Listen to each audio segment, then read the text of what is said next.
Welcome everyone to the Old Him Show.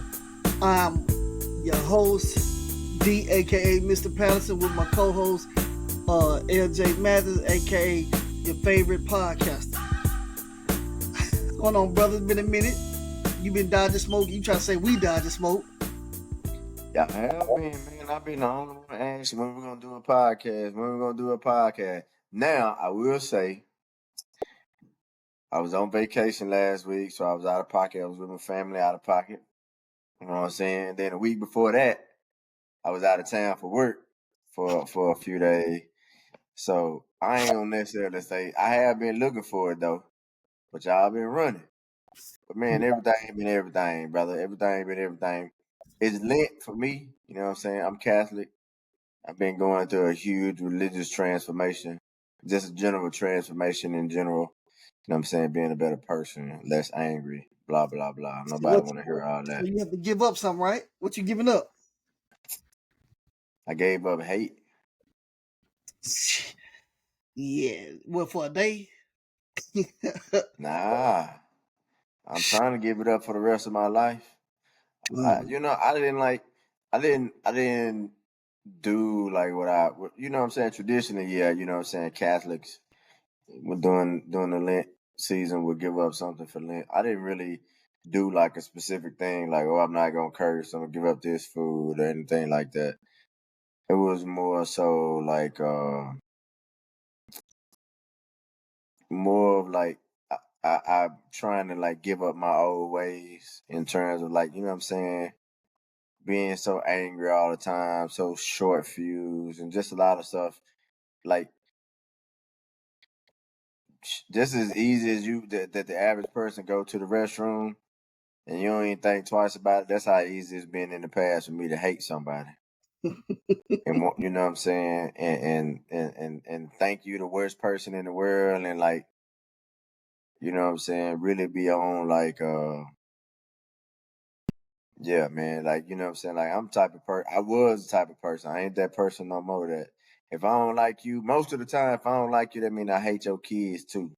I don't hold my hate toward just an adult. If I don't like you, I probably got a problem with everybody you associated with. If you like married or something like that. I ain't necessarily talking about your friends and all of that, but like if it's a man and I don't like you, I probably don't like your wife. I probably don't like your kids. I probably don't want nothing good to happen to none of y'all. You know what I'm saying? It ain't so I just needed to get, you know what I'm saying? I just needed to not be that no more. You know what I'm saying? So it wasn't specifically like I'm giving up, like I said, this, that. Just, you know what I'm saying, just being a better person in general and getting past that Okay. is really what Lent has been about. Lent has been, that's what really Lent has been about for me, for this year during Lent. Okay. I saw Greg. Yeah, I saw Greg when I was in Houston. Yeah, you told me he was late. He was late then too. Man, late than late. And he ain't on here to defend himself because he gave me some bull about, oh man, I had to drop the what did he tell me? He had to drop the other vehicle off to get the brakes changed or something like that.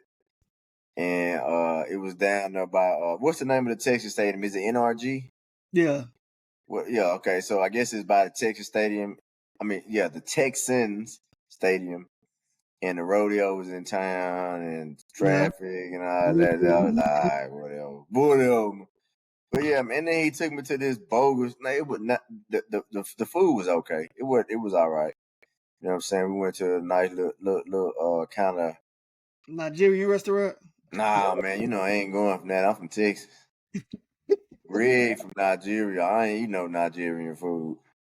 But Man, we went to a barbecue place. I think it was called Delta something. I oh can't man, those, remember. There was like some sort of like Papa's Bros, but it was like I guess their upscale version of barbecue. It yeah, was all right. I You like know the what I'm one saying? I had Papa Bros. It was trash.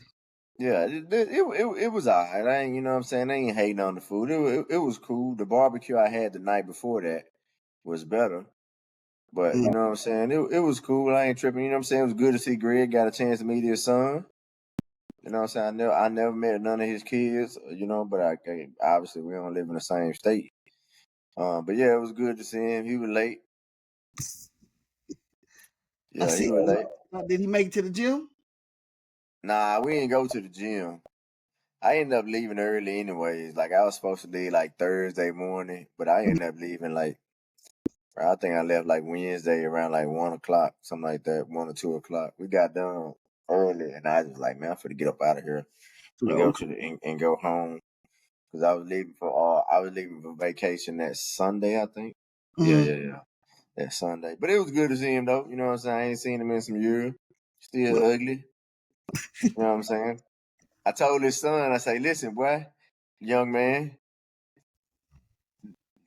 remember this day you meeting your daddy hero. You meeting your father's hero in the flesh.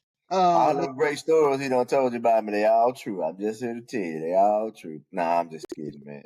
But it was good to see him, man, and good to meet his son. It was cool because I was telling Greg that, you know what I'm saying, seeing him with his son, one, it made me miss my kids in general. But I think his son is 3, but it made me miss when my kids was that young. So, but yeah, it was good to see him, man.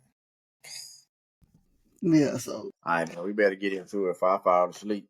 I'm an man, old man. the topic's no way, man.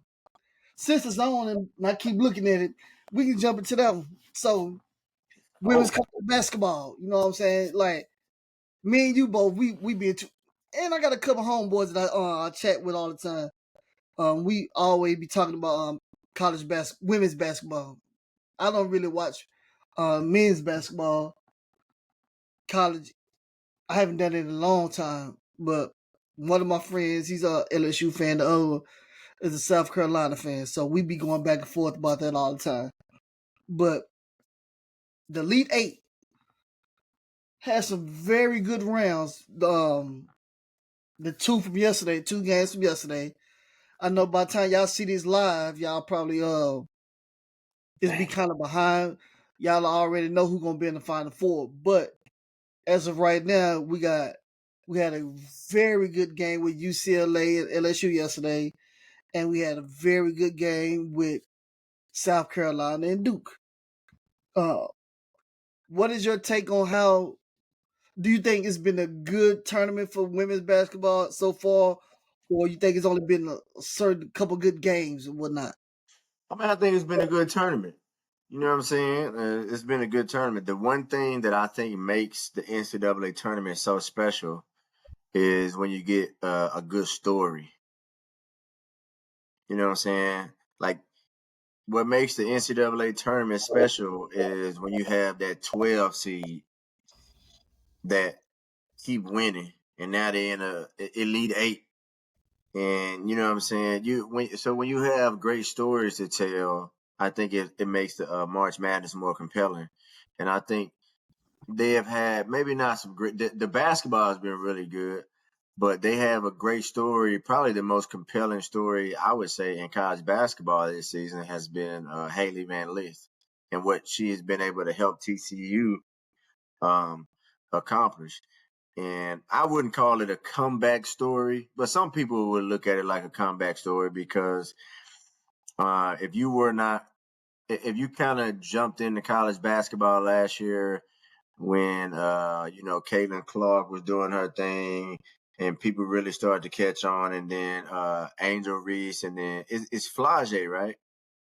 Yeah, You know what I'm saying? After they won their national title, and then, their personality, those two personalities kind of like took off into like a bigger on a bigger level, and people started paying attention more.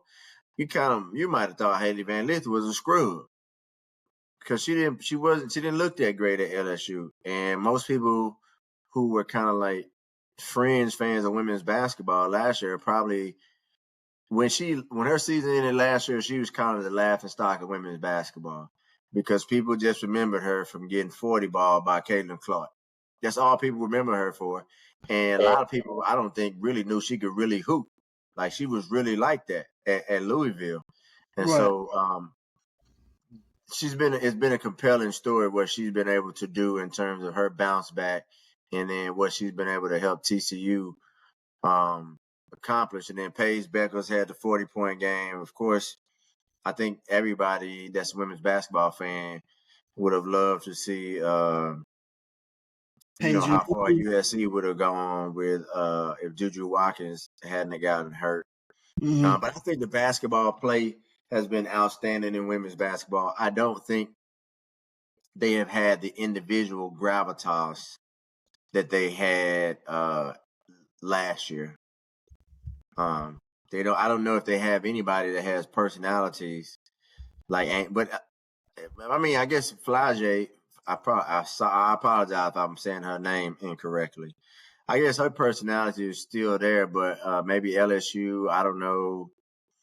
It just didn't seem to shine through as much this year as it did in the past. Now, but granted, to some extent, you could say last year it was like a hero and a villain type thing.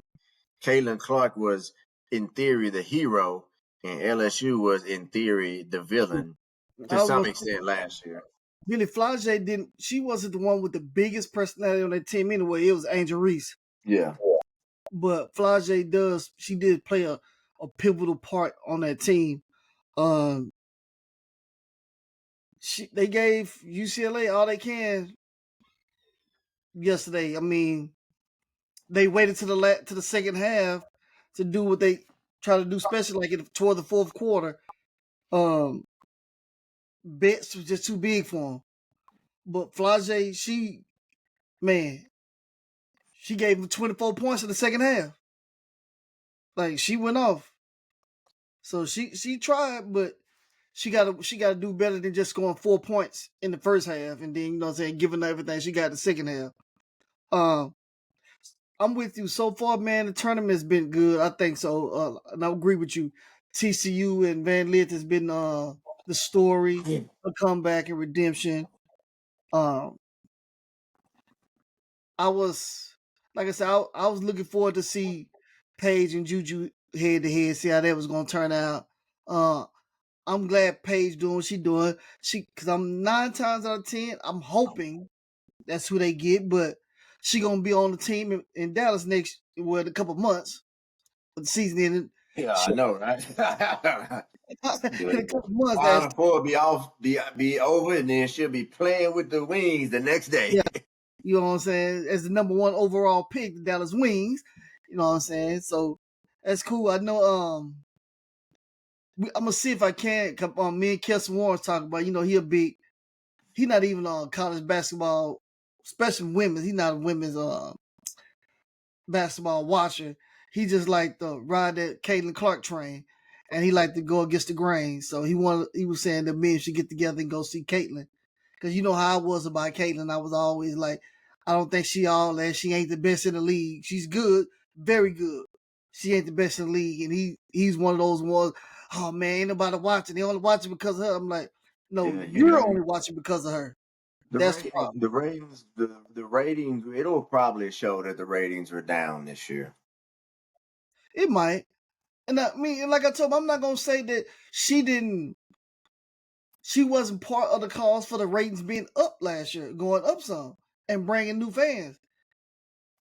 My thing is like me and you've always said, like she is not the sole reason for things being the way it is.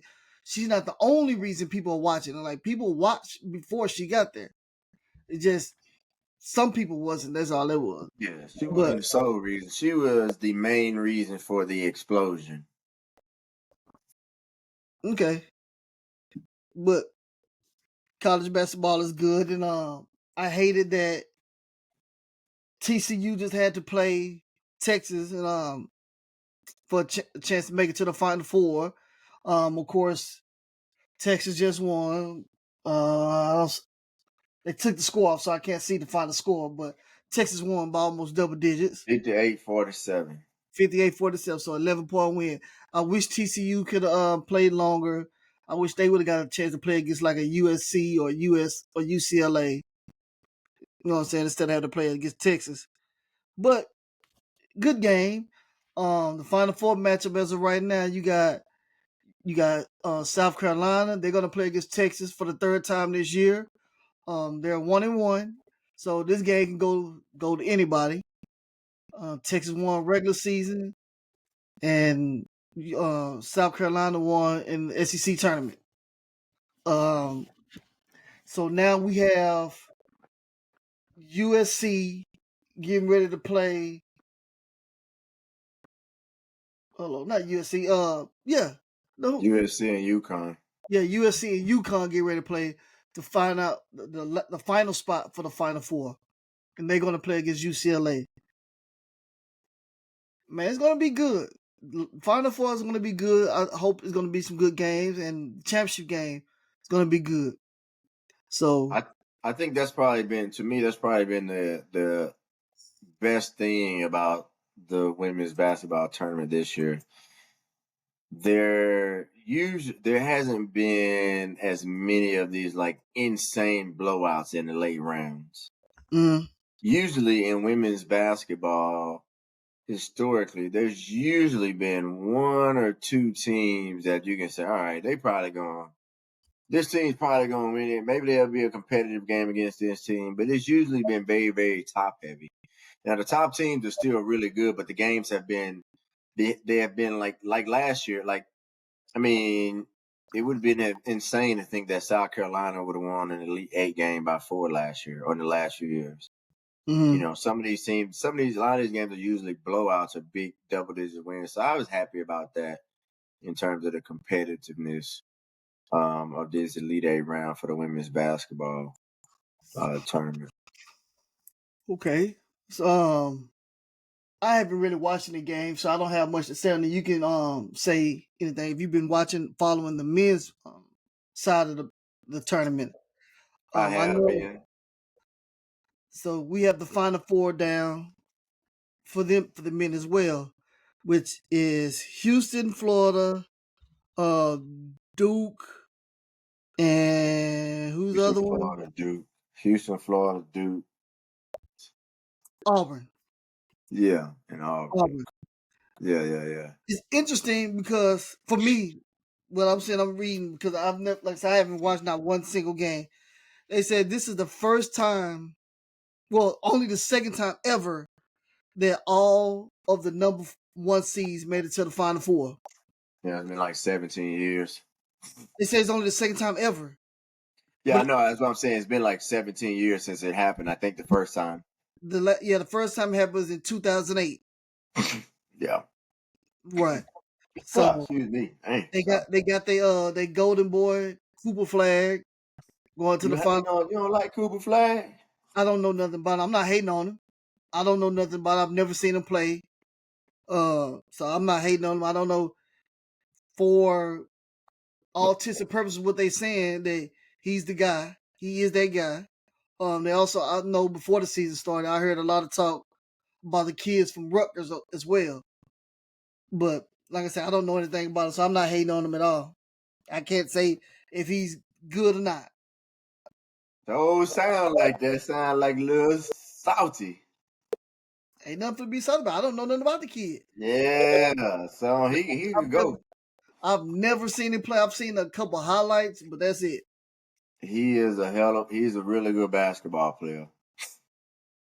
Okay. I will say that he is a hell of a basketball player. I do not think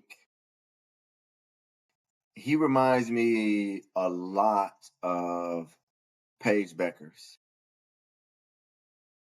in the sense that they Okay. both have high end talent. Mm-hmm. High end talent. But the level that maybe you think they should be at because of what they give you, they're probably never going to be at that. And it has nothing to do with talent. And it's all about how they play the game of basketball. Okay. Right? So like Caitlin, I mean like not Caitlin Clark, sorry. Page. Like Paige Beckers, right?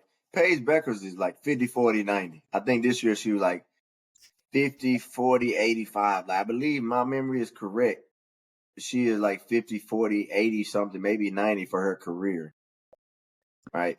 Hell Mm-hmm. of a player. But what's the biggest difference between Caitlin Clark and Paige Beckers? Paige Beckers probably will never force a shot in the basketball game. She never gonna try to do too much offensively.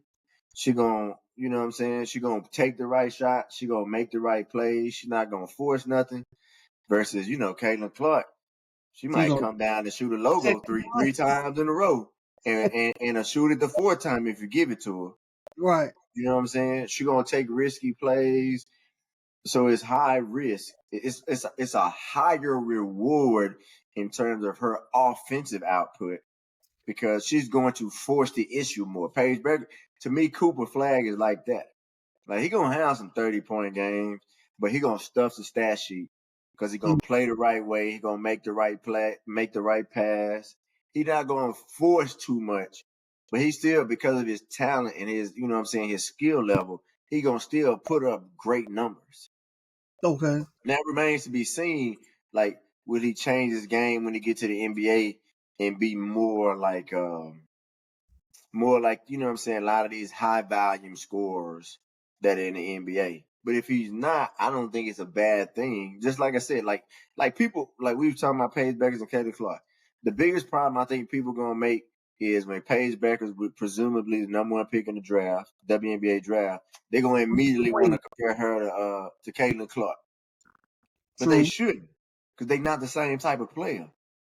She not Caitlin Paige Beckers would probably never even come close to leading the WNBA in scoring. And it has nothing at all to do with her talent level. It's how she plays the game. She gonna make the right play. She not gonna force it. She gonna take good shots. She gonna play the right way at all times, but she's so good. She's still gonna give you 19, 20 points because she's so good. Hey, And I well, think Cooper Flag is the same way. He might not never score 30 points a game like Jason Tatum. I don't know. He has that kind of talent, but he seems to be the type of player who's always going to play the right way. You know what I'm saying? He's going to make the right plays. He's going to stuff the stat sheets. He's going to give you 20 points, 7, 8 rebounds, 5 or 6 assists, a block and a half, a steal mhm. and a half a game, going to shoot well. He just reminds me of that kind of guy. I mean, super talented kid. Super, super talented kid. Can't take nothing away from him. Super Okay. talented kid. Might have to check out the Final Four games and see what he's working with. Yeah. Uh, Now you mentioned the kids from Rutgers, Ace Bailey and Dylan Harper. uh, Um, he just a showed lot hard of to declare to go to the NBA. He just, Ace Bailey probably be right behind him. yeah. And they'll go, the reason why some people have said Ace Bailey might be the best, might be better than Cooper Flag is because Ace Bailey plays more like a high volume scorer in the NBA. Mm-hmm. Taking the one-legged fadeaways, you know what I'm saying, shooting it over two people. He played more of that game. So I bet if you look at his stats, he probably done had more 30-point games this year. I wouldn't be surprised if he's had more 30-point games this year than Cooper Flag has. But I bet Cooper Flag's efficiency across the board is probably much higher. So if you was drafting with the number one pick, who would you take? Oh, depending on the team, man, what I'm looking for. Okay. I probably would take Cooper Flag.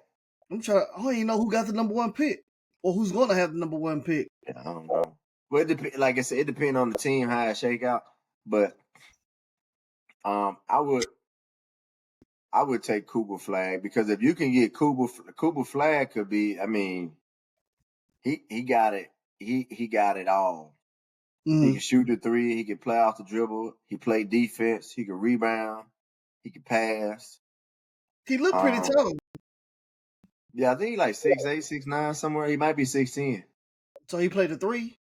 Now he played the four. I don't know what he gonna play in the NBA. I presume he'll play the four in the NBA. I could be wrong though. Now, but again, that would be. I would probably take Cooper Flag. I would probably take Cooper Flag. I think Cooper Flag is probably the safer pick, meaning you could probably say that like at his lowest, he's still gonna be a very good NBA player. Mm-hmm. Versus Ace Bailey at his lowest, he might be an awful NBA player. You say he might be G League. Nah, I ain't say. I mean, like what I mean by awful is like the kid like clearly got talent. Dylan Mhm. Harper's gonna be really good too, by the way. The kid he's got a lot of talent, but sometimes uh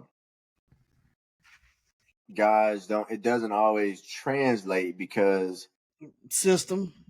system and these guys are used to being able to play a certain way.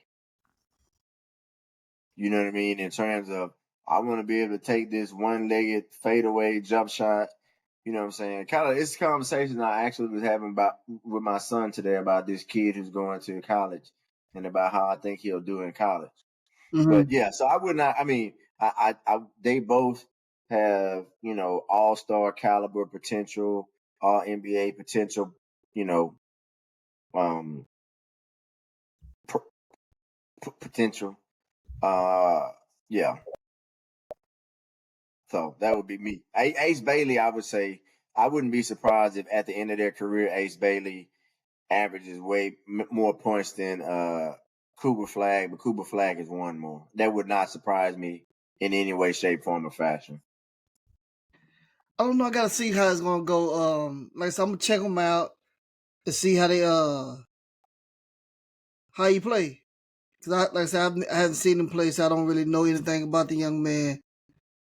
But we're gonna see. I know Paige. She's not gonna have to worry about taking a lot of shots because we got Enrique. Enrique Jackson, but she gonna jack him up. You ain't gotta ever worry about that. I could not watch. She hard to watch play. She is really hard to watch play. When she on, she on. But when she Yeah, ain't, she she ain't. still be throwing some crazy passes. I mean, not crazy passes. Wow, Joe, that's crazy. 5 to 5. Olivia Miles is entering the transfer portal. I don't know who that is. Wow. And, and how big of a deal is so how big of a deal is that? I mean, if you ask me, it's a huge deal. Who she play for? Notre Dame. Okay.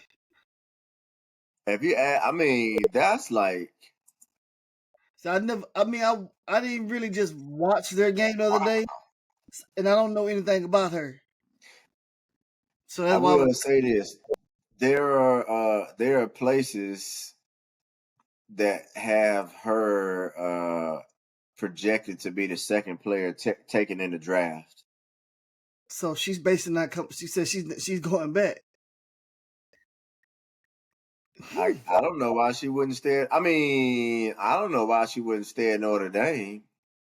I mean, I don't understand. I don't. I mean, I guess She's gonna Notre leave and Dame go should be really good again next year, but UCLA or USC. I mean, South Carolina, USC. She's trying to get her chip before she leave. I Notre mean, Dame they was ranked number one at one point. They kind of fell out. Now maybe she don't want to play second fiddle. I can understand that to Hannah Hidalgo. that was a dumb shot, but hey. So in your Anywho, opinion, who do you see? Give me a pick for a winner for the women's side and the women on the men's side. Who are you going with? I hope UConn win it all on the women's side. Uh, I don't think they will because I don't think I'm not sure that UConn has enough size to be able to match up with UCLA. Yeah. Uh, but on the men's side, I think Houston will win it on the men's side. I like Kelvin Sampson. It'd be a kind of a nice redemption story. You know what I'm saying? He was he got caught up in some cheating, and I think he was in a show cause type of thing when he left Indiana, and so good for him that he was able to come back and you know come back and build a program. You know what I'm saying? What that tells you is that he's a hell of a coach. Because I mean, Houston ain't been good since Hakeem Olajuwon got drafted, and Good. then now Houston is a powerhouse just Solid. because of him. They was okay. They made a tournament a couple times. Yeah, but I mean, like they wasn't like this. Is what I'm saying. Yeah. On the mid side, I'm going for Houston too. Not like how you say because of Kevin Samuel. Mine is surely based on my boy Master P son go there. Which one of them is it? Mercy or Hersey? I want to say it's Hersey. Yeah, I can't remember which one. The one who was killing it last year in high school. Yeah, they both got crazy names, Hersey and Mercy. That was some crazy names. But hey, all I know he's a Miller, so I'm rolling with him. On the women's side, He cooking. I think if Texas can get past South Carolina this weekend, they'll win. I'm going for Texas though. I'm going for Texas. Period. I want them to win. Now, if South Carolina win, I wouldn't be mad because I like Don Staley. I've always been a Don Staley fan. Um,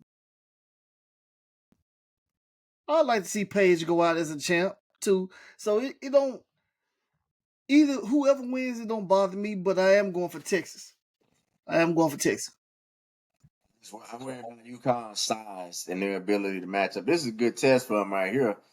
Cause I forgot how Kiki. I don't know how to pronounce her last name. She could ball. Hmm. Yeah. She could ball. Number 44 for USC. She could ball. Yeah. Oh, she just hit a jumper. Yeah, she could ball.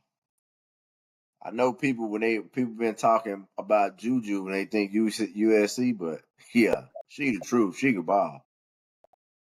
So the final four for men is Houston versus Duke and oh man, Auburn versus Florida. All right, cool.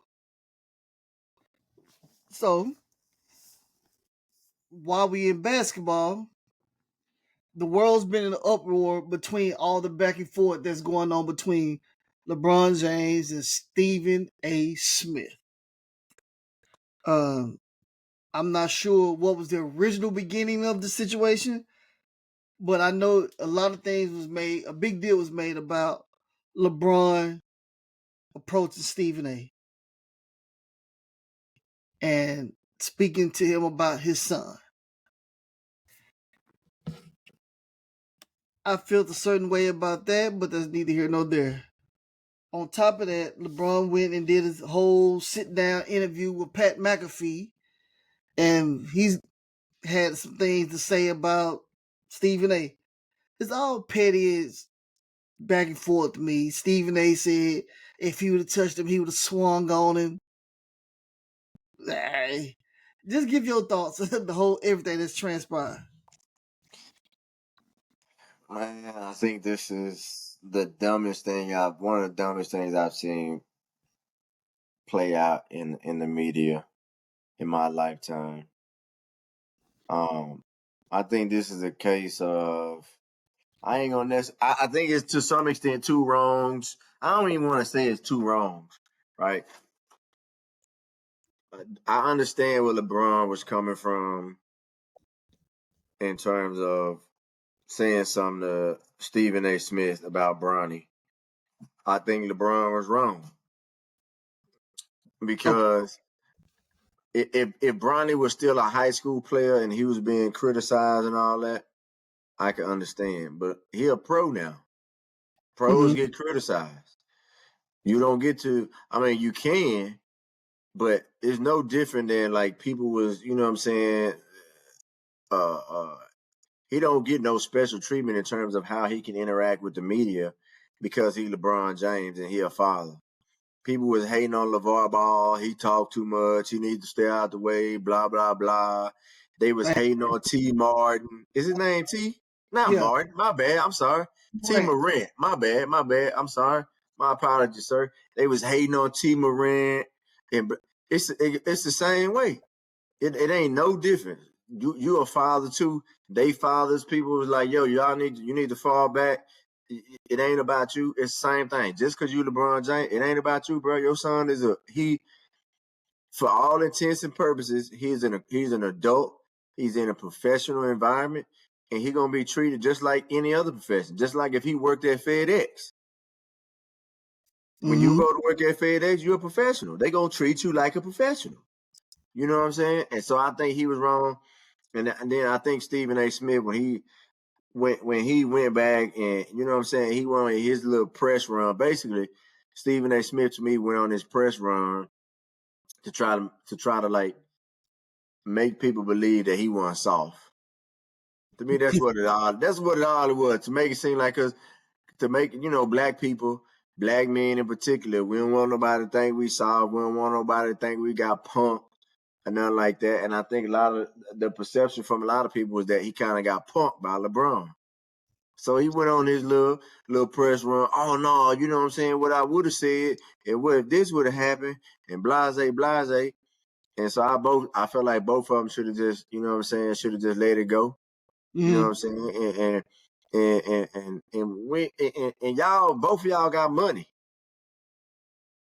You know what I'm saying? Both of y'all got money. If it's like that where y'all got to keep going on TV talking about each other, then just meet up. But we all know neither one of y'all ain't gonna do nothing, and y'all shouldn't be out there fighting. So Right. just move on. Well, we know Stephen A can't fight. We've seen it. I don't think LeBron can fight either. I think he just been big and been the star athlete forever his whole life. So a lot of people just left him alone. Cause all he ever do is get mad. He ain't never swung on nobody. Never. All he ever do is say stuff. He act like he gonna do. He'll jump up, Yeah, act like he yeah, yeah. and let somebody hold him back. First team, I'll hold me back.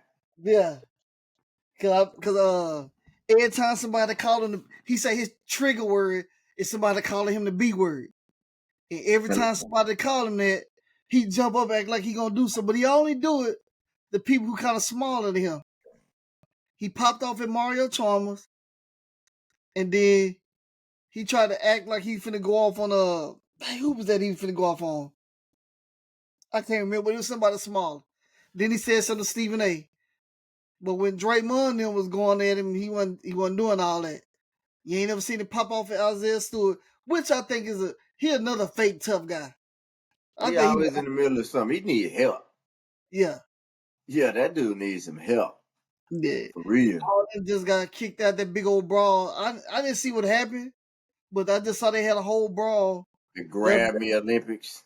Yeah. Yeah, NBA style wrestling. But you know one thing that about this whole LeBron thing, the one thing I think that went by a lot of people is what LeBron James did was very unprofessional.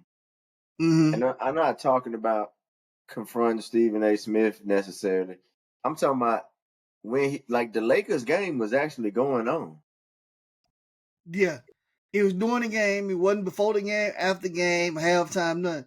In the Super middle. unprofessional. Yeah. Super unprofessional. Super unprofessional. But you know what I'm saying? He got a pass, but you know what I'm saying?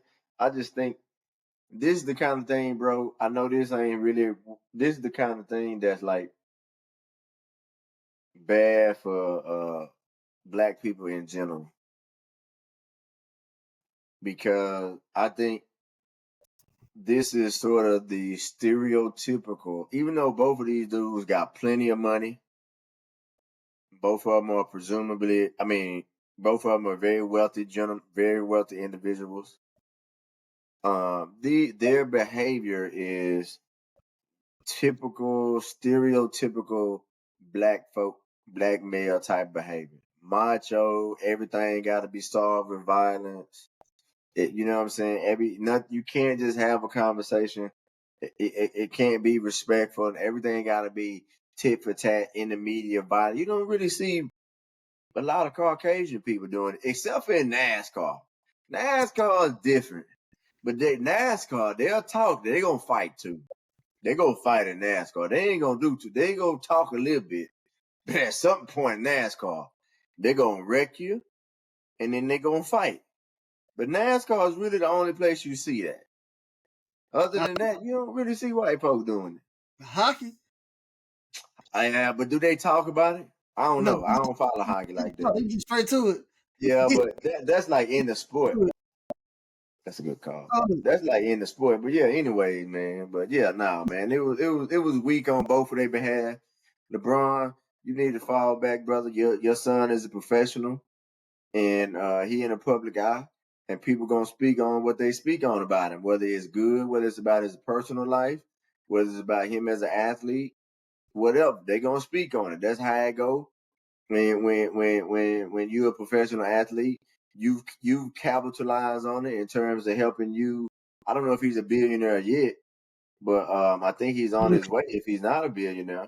So you leveraged all of that, your wholesome family image to help make you money, and your son has leveraged that to help make him money and be on the cover of magazines and all of that. So that's what comes with the territory. So you know what I'm saying? Go over there and sit down with T. Martin. T. Moran, my bad. I keep wanting to say T. Martin, the quarterback from Tennessee back in the game.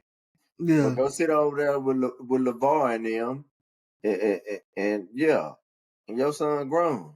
yeah. Go on and swerve and bend the corner. Yeah, Because, do something. but nah, I agree. My sentiments are the same about LeBron, man. I think it was very unprofessional. Um, I mean, taking up for your kid, got it. You're the only reason that your son is a talking point. You're the sole reason. Like you've been talking him up ever since he was in AAU. Like you kept his name in the media. If you just let the kid be a kid, play, and call it a day, it wouldn't be as bad. But he did that. Um, yeah, him and Stephen A. both need to sit down. Ain't nobody gonna fight. It is what it is. All right, we got two more quick things, and then we can get up out of here. Still in sports. Some people say it's not a debate. Some people say it is. We have Mr. Asante Samuel throwing his name around and his weight around against Mr. Deion Sanders, who's the greatest cornerback of all time. Some people say Asante smoking that good stuff. um, Cam Newton says it's closer than a lot of people think.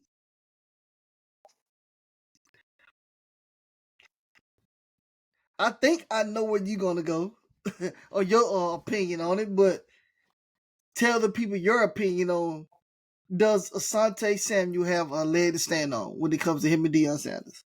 In your opinion? No, he don't. I mean, now that's not to take anything away from Asante Samuel. Mm-hmm. You know what I'm saying? It's like what's a good comparison? Like Carmelo, hell of a basketball player, one of the all time greats. Hold on. I don't think that's a fair enough comparison. Well, I'm just saying. What I'm saying is Say Carmelo ain't LeBron. I don't want to do that to my boy. I'll say use PG, use Paul George. Okay. Well, just think of a player that was really, really good in their era. You say, like, he might have been one of the top players of this position in his era, but he ain't so. That's all I'm trying to say is Asante Samuel was a hell of a was a really good corner, better than a really good corner. He ain't Deion Sanders. And I know people like Haircut tomorrow. being a cornerback. Oh man, I'm talking really loud. Sometimes you can't always measure what those guys do on the field in terms of statistical output. Because you and I, you know what I'm saying, were alive in those times where you would have a lot of teams or analysts would imply that teams was like, yeah, we're not even gonna throw the Deion side. We cool. He didn't. You know what I'm saying? We ain't even throwing over there. Because one of the things to me that sets Deion apart from a lot of people is not just his talent as a corner, but the fact of it was two reasons you didn't want to throw the ball to Deion side. One, you didn't want to get him picked up. You didn't want him to pick it, but 2, he was just as likely to return it for a touchdown and change the game. I mean, maybe not just as likely. Oh, maybe that's a stretch. Maybe that's a stretch. But I mean, what I'm saying is his regardless, ability. you're right. His ability to go home with it is very likely. He's likely, but It's a huge factor. He can change yeah, his ability to make a change. big play and turn it into a touchdown defensively. He could change the course of a game like that. Mm-hmm. You know what I'm saying? It was a very probably like not necessarily apples to apples, but like Peanut Tillman and his ability to cause fumbles with his little punch out technique or Yeah, whatever. I don't know I can't remember what the term is, but no, they, I don't think it's close, man. I the don't peanut. think. Yeah, the peanut punch. There you go. I don't think it's close. He ain't. Nah, it's Deion for me, man. Not Asante. Nah, Deion was like, this is your game plan right here, Deion. You got Michael Irvin, and we're gonna play something else over here. He probably ain't had to go to no meetings. Asante Samuel got to know the coverage, the scheme, and what we doing if they switch to this and what we switch to that. Nah, Deion, you got Jerry Rice. All right, man. We'll see you Sunday. Make sure you stretch. We'll see you Sunday. He ain't in no game plan meetings. For what? He ain't got no game plan. You got to guard Jerry Rice. That's it. We go. You got one person. That's it. So I try to think of that. I mean, granted, I give my answer like my answer is Deion Sanders is the better quarterback. Like I've never been a Deion fan. I've always thought he was highly overrated, but he's very great. He was very great. Like I didn't like him because I just wasn't a fan of him. That's why I've always said he wasn't that. But I can't say in his era. For me, I'm gonna say arguably because, like I said, I didn't think he was the best cornerback, but I can easily say in his era he was the best cornerback of his time. I don't think I can recall a time when we can say Asante Samuel was the best cornerback in his era or in the league. I don't think there's ever been a year where we can say that. Now I could be wrong, He might have had a season in there somewhere. but I do recall. I'm trying to think when did Asante stop playing? Because I know after Deion, the cornerbacks that stood out to me since then, his era, Patrick Peterson, Charles Woodson, Champ Bailey, Darrell Reeves. Those are the names that come to mind for me. Those are the names that come to mind. So I can say, like, now his stats. His stats was comparable. I get he wanted to go solely on stats. That's what he wanted to do. Well, my thing, like I was saying, stats, yes, you can have your stats comparable, but at the same time, you got way more targets. They was if they put both y'all on the field together in secondary, they gonna throw at you and not throw at Deion. They It gonna was throw at you way more. They gonna throw it at Deion. If you pick it off a couple times, they may try to throw it to the tight end in the middle of the field. But you, as they go on, my boy Luck say, you finna get this work if you on that field with Deion, because they finna Nobody's scared of you. nobody, Let's nobody. see. Oh, let's just look at this right here. Asante Samuel was first team All Pro once. Deion was first team All Pro 6 times. Second team All Pro twice. Asante Samuel was second team All Pro once. Damn, Okay, bro. Pro Bowl. Deion, bro. With, I mean, like, bro, Deion won Defensive Player of the Year as a cornerback. He said he did. He did. He won Defensive Player of the Year as a cornerback. Hmm. Yeah, he won Defensive Player of the Year as a cornerback, bro. I don't even know what you. I mean, what else can you really? I mean, once you get to that, it's like, I mean, like Asante Samuel. No disrespect for him to him, he was not on any All-Decade team. I mean, So I don't even know who voted on these things, but nobody else thought he was The as media. good as Deion. This is how I say it. You can take the stats. Like I don't know if it was Tam or Shannon said it, but it was the same thing I was thinking. Like you can tell Man, this how you. Deion had more interceptions than he did. I think the stats Oh, he was. wait, wait. Yeah, Oh they were yeah. tied for. He was looking at their playoff success. Oh, Deion had 53 picks. He had 51. Assuming that this information is correct, I have no Yeah, idea if this is accurate. I believe it No, is. Deion had more tackles than he did. Now that's crazy. That's crazy. Cause Dion always said he's making business decisions.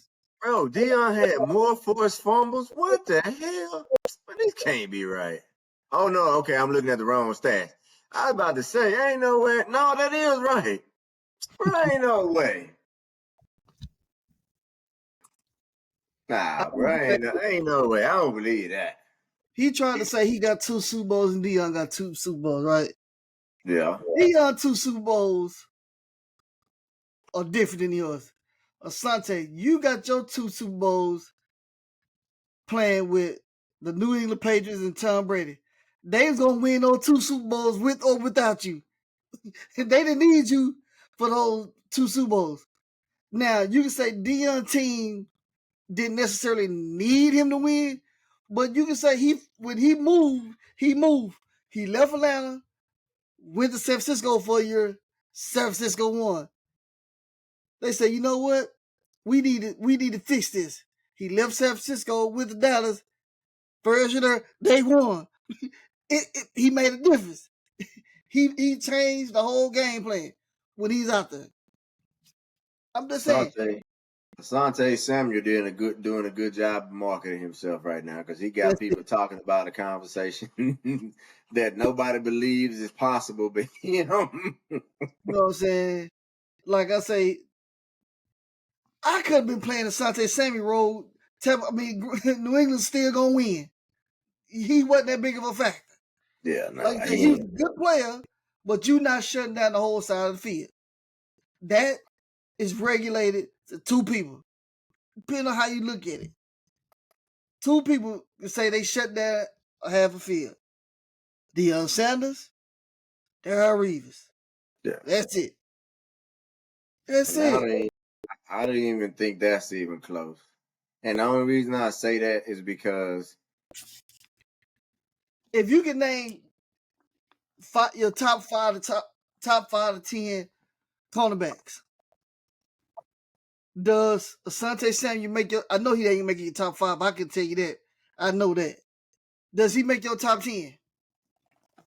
top 10, I can't even name 10 cornerbacks, brother. Let's see, Deion, Brian Woodson, Champ Bailey, Isaac Hope. That was Isaac Hope. Bro, you hating on Isaac Ho, bro? I can't think of no 10 corners, bro. I'm gonna say Deion. No order. Deion, Rod Wilson, Charles Wilson, Champ Bailey, Darrell Reeves, Darrell Green, um, Eric Allen, Yeah, that boy, that was tough. there's 7. Pat P. Aeneas Williams. That boy, that was tough. That's 9. That boy, that was tough. Yeah, that boy was tough. 10. OJ Simpson. I don't know. Probably go to an old school player. But either way, Big Asante Night Samuel, Train Lane. Asante Samuel not cracking that top 10. It's not happening. Nah, he ain't cracking no top 10, It bro. ain't happening. But I don't know, bro. It is what that's what it is. Either way, I don't know. So we don't wrap up sports and we finna wrap this up real quick. Your quick opinion on this, and we're gonna run out. It might last longer than 2 minutes, but we're gonna see. your boy D. Trump said he wants a third term, and said even though the Constitution say you can't do it, he said there's a way to do it. What do you think of him getting a third term? Hell no. You need listen, sir. When this game is over, you need to take your basketball and leave.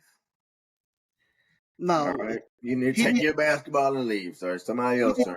basketball and put a hole in that bitch and deflate the Yeah, motherfucker. you need to take your basketball and you need to leave. You ain't doing enough. You ain't showed me that really said you deserve a second term, but that's neither here nor there. In my opinion, he didn't deserve a first term. You know But what I'm saying? But you ain't doing nothing that shows me that would even make me think that you should deserve even to be considered, for a third term. I don't know what the heck. I don't know what you're doing. Honestly, I ain't even trying to be funny, and I'm not the biggest politician in the world, but you got Elon Musk running road, and finally people are starting to say, "Wait a minute, hold on, what did dude do? He even work here? Like, what is his actual job? Is Doge like an actual? What is his? Who is he? He's not elect. Who is he? And then with this tariff thing, and wow, man, nah, hell no, bro. If they let him get a third term, I ain't gonna even lie to you, bro. I might take my whole family and move to the Netherlands. I need some money. But I said if I had just ever win the lottery, I'm out. Yeah, I might move to Out. you. I know you're gonna vote for him again. And you talking about Tweety? Yeah, Both of us. I mean, I'm taller than he is. We both kind of short. I'm taller than he is, but we don't look alike. man. I know we weren't really supposed to talk too much about politics, but if you got a minute or two, man, I want to give some people Anything. some game on this terror stuff. I might have spoke on it once before. I can't remember, but I was giving my wife some free game, some free chicken about this tariff thing. So, because I know it's and when I say uneducated, I'm not calling y'all dumb. I am. Well, the only reason I'm saying I'm not calling y'all dumb is because I would not be surprised if most people don't understand how the supply chain works. Right. So that's why I'm not saying y'all are dumb, like Well, dumb dumb. if you voted for Donald Trump and you support Donald Trump, you're dumb. That's my opinion. But go on the rock out. So when they originally started talking about these tariffs, right, especially the automotive tariffs, I told my wife, I said, let me tell you two things. One, he said, "Oh, I'm gonna put these tariffs out there because I want people to start making cars in the U.S." And people was like, "Oh, it's good. It's gonna make money." And I told them before they even started doing all this analysis, I told my wife, I said, number one, that's not how manufacturing works. Mm-hmm. Like, you don't just a major corporation, a major auto manufacturer is not just going to up and overnight in 2 days or 2 weeks say, all right, we're gonna build a plant or we're gonna shut down our plant in country X and move it back to the US. It don't work like that. There's tons of things to consider, a lot of things to consider. So it's not that simple. Companies do not operate like that. They're not just going overnight because you ran up a tariff, just all of a sudden start building, the next week open a manufacturing plant or start putting in the plans to open a manufacturing plant in the U.S. So it doesn't work like that. And I said, he may raise some. And the other thing is, people think, oh, well, you get a tariff, you'll get all this money. Listen, go do some research on tariffs. And the U.S. is not the only country that has tariffs, right? and go look at some of these ways that companies get around paying tariffs, because there's all sorts of loopholes in tariffs. Like, well, you have to pay a tariff on a car or an import of a particular object if it's not built in this country. But if you bring it in over here and you use 50% of the parts are purchased within this country, then you don't have to pay tariffs. There's loopholes in tariffs, right? So companies exploit these loopholes, right? So don't think that just because they put a tariff out there that people want to exploit the loopholes. The other thing is people will lose their jobs. The U.S. may make more money on these tariffs, but guess who's going to pay for them? The taxpayer. The taxpayer. Because these companies are not just going to say, all right, the U.S. is going to charge 25%, place a 25% tariff on importing cars and these parts and all of that. And these corporations, they're not just going to eat that 25%. I saw a projection the other day that said the price of vehicles is expected to go up anywhere from $5,000 to $15,000. So not only that, guess what? Guess who else that impacts? Like, people, when you think about the tariffs, especially for these automobiles, cars, people think just in terms of like these corporations and their manufacturing. Guess who? A lot of people, there's car enthusiasts out there. You don't think that muffler or whatever that they buying from China or whatever, now you as a car enthusiast, now that muffler, I don't know, maybe it costs $100. Now it's $125. You know what I'm saying? So you as a consumer, you're gonna pay more because supply chain gonna be more expensive. The parts gonna be more expensive. So companies gonna charge more. And on top of that, when companies have to spend more money, if they can raise the cost of their product, but they're only gonna be able to raise it so much. Guess what else is gonna happen? Their workforce, they're gonna shrink the workforce. And so guess what that means? That means people are going to lose their jobs.